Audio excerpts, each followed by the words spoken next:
This is the continual evolution of the East Coast beat. It is 9:25 on a Thursday night. We had a couple of days of rain that were scheduled. It seems this year that most of the rain is for about 3 days at a time. I mean, not consistently so far, but it'll rain at night for 2 days, and then it'll rain during the day the third day, or it'll rain during the first 1 or 2 days, or first day and then not rain the second day and then rain the third day. But today we had an additional day of rain after a day where it hadn't rained, or even I think there was probably like a less than 10% chance of precipitation, and it actually, it moistened, it darkened the streets noticeably to where you knew it had rained. It had that certain gray to it, and there was the wetness of the grass. I had a pair of summer shoes on, the kind that are vented, and the wetness of the grass got through. So my next project is to go buy another pair of shoes. It used to be world peace, or if not world domination. Now it's finding a pair of 10 wides, so I can walk to the bus stop and my feet not hurt.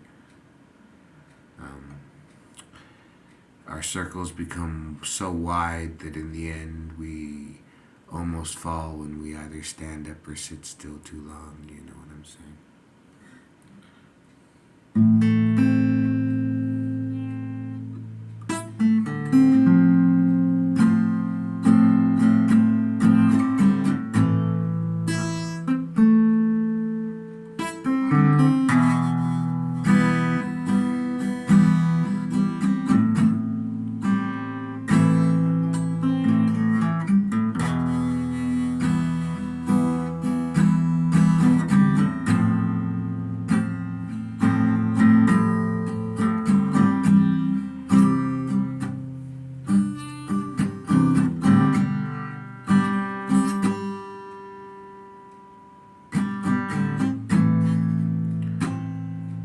There was a time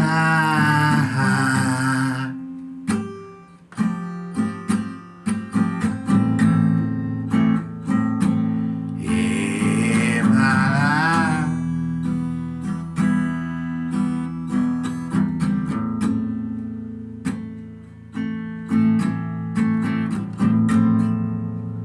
but I pushed through.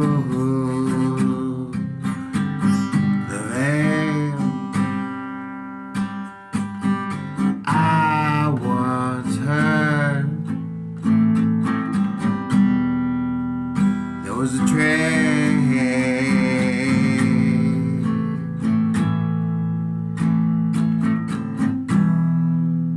that would lead me through the night, straight on through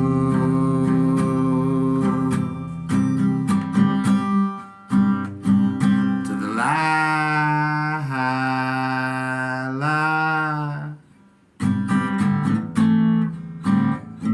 6 string in my hand. Once upon a time in another land, as though it runs through my veins, my love. Do I do with myself? What do I say under my breath? Why at times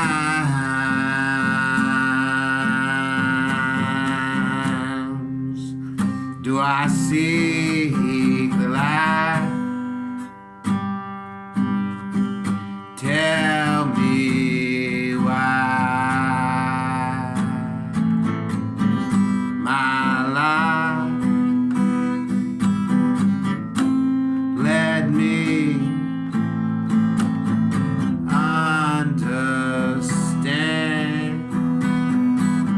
why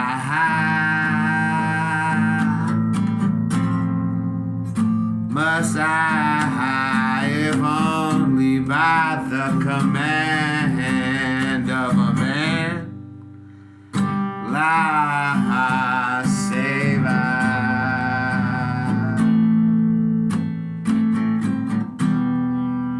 from myself at times,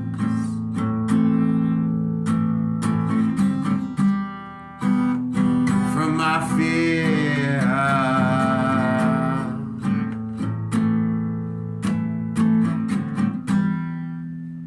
What hides behind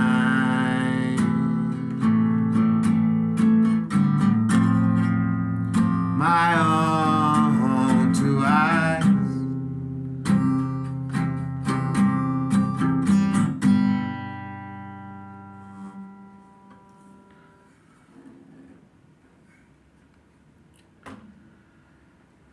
So I was watching a video, and I was watching the banging of the Epiphone.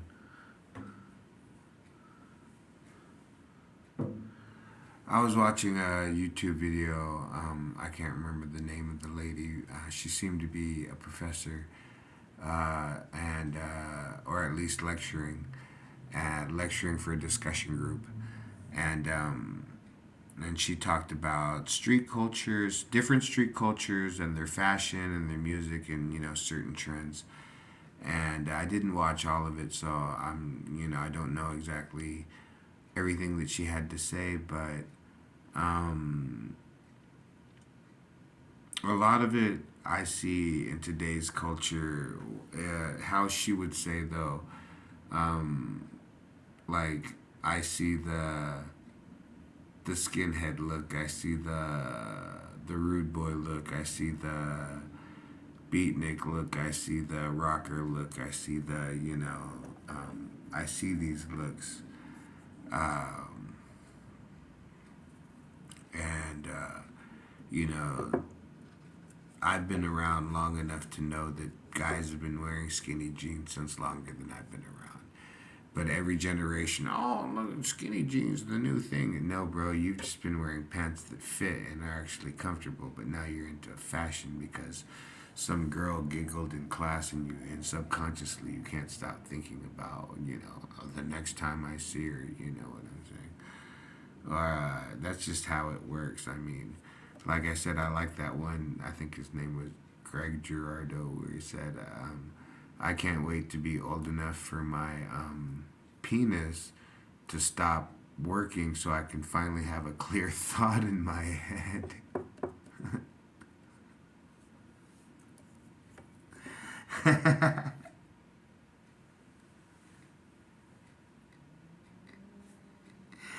Well, I'm 50 years old, and every now and then I catch myself in a haze. You know what I'm saying? Like, what can I say? But hey, life is life. I mean, grains of fields of grain from shore to shore, and apple orchards and downtown markets, and all these things. The human being is beautiful to the human being. We appreciate certain things. Everybody likes to appreciate what they like to appreciate, but there are certain things we appreciate. That's why certain colors are more popular. That's why certain cars will always be more popular. That's why certain singers are more popular. We appreciate what we appreciate, but one thing we appreciate is other human beings. If alone from human beings for a while, when we see one, we appreciate it. You know what I'm saying? Um, it's not like bottled water where we have our favorite. You know what I'm saying? It's like you know, we enjoy each other's company. You know, and then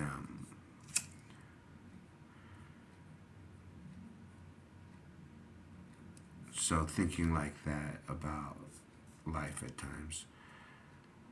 You know, like I said, there comes moments where your mind and your even your body, it's a mind body soul connection, and they're all telling you something, but you're immature, and it's not wrong to be immature. I mean, that's why it's like you when you're immature. The thing is, those the lessons that you're gonna learn when you're immature are gonna be the focal points of your life, the ones that guide you in a way, make or break you. You know what I'm saying?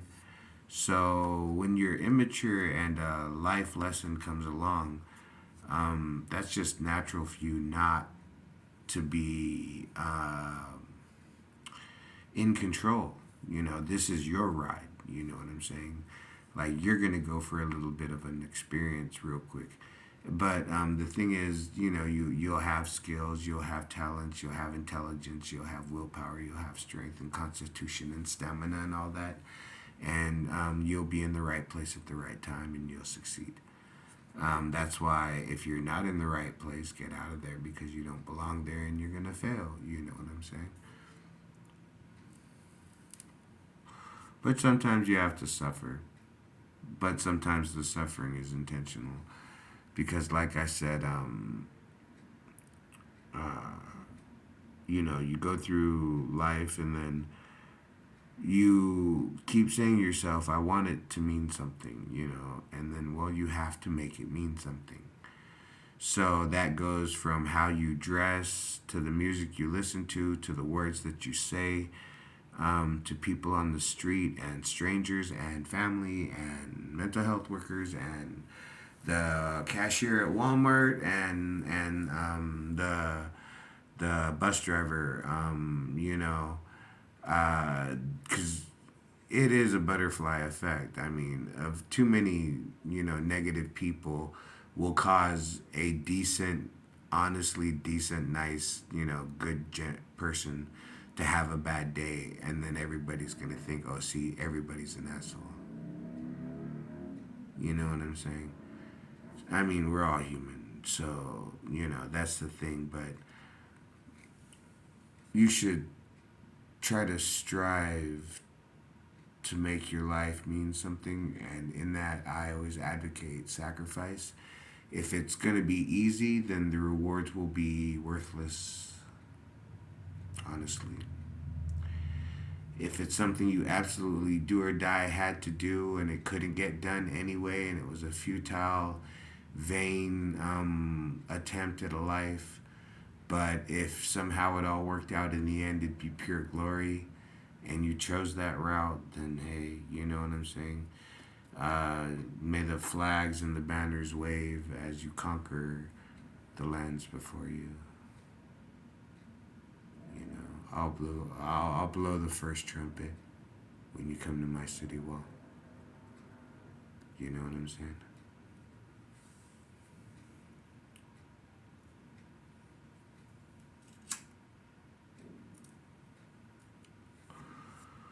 So, like I said, the lady was talking about youth culture, and she talked about I watched the Beatniks, the Rude Boys, the Skinheads, and it all started out. I was watching something about Jack Kerouac, and then it went into Jack Kerouac, Allen Ginsberg, and William Burroughs for a couple of videos.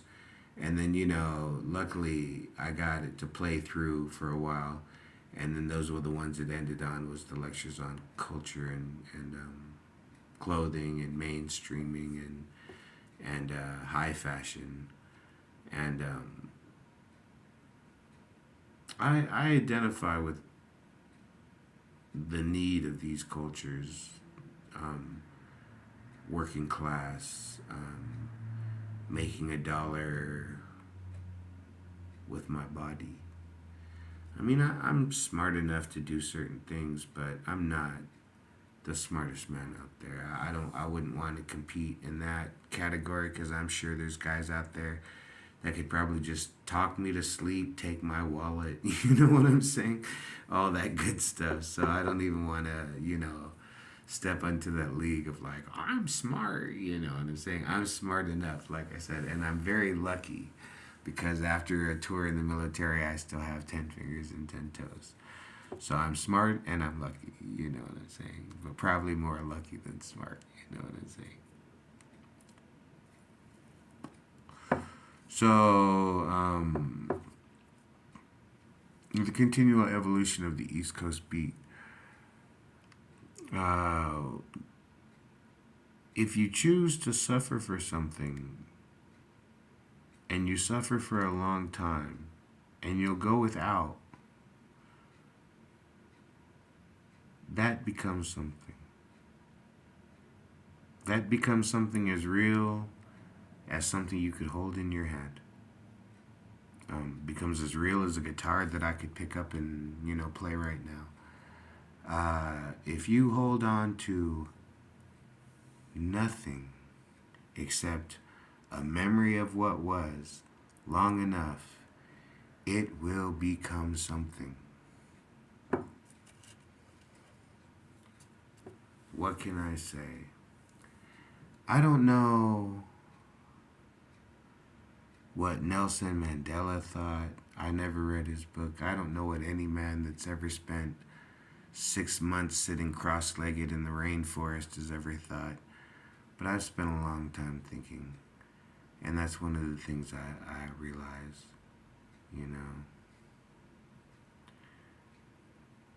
If I hold on to it long enough, it becomes real.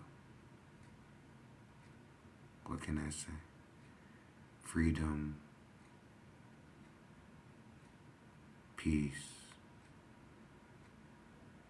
silence,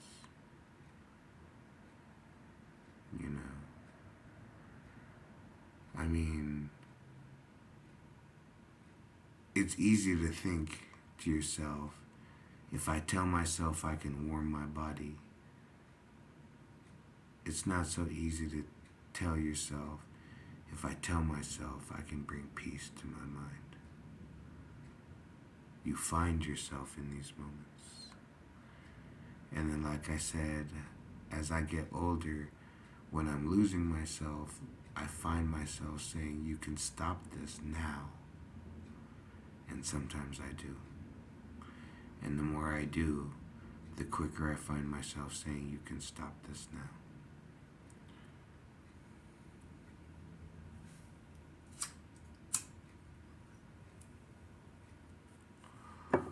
So, the continual evolution of the East Coast beat. Like I said, there was a time where I was looking for Neverland. I was losing my mind in the streets, in the concrete streets, in the concrete boulevards, and asphalt avenues and all that stuff. Like, I was losing myself, and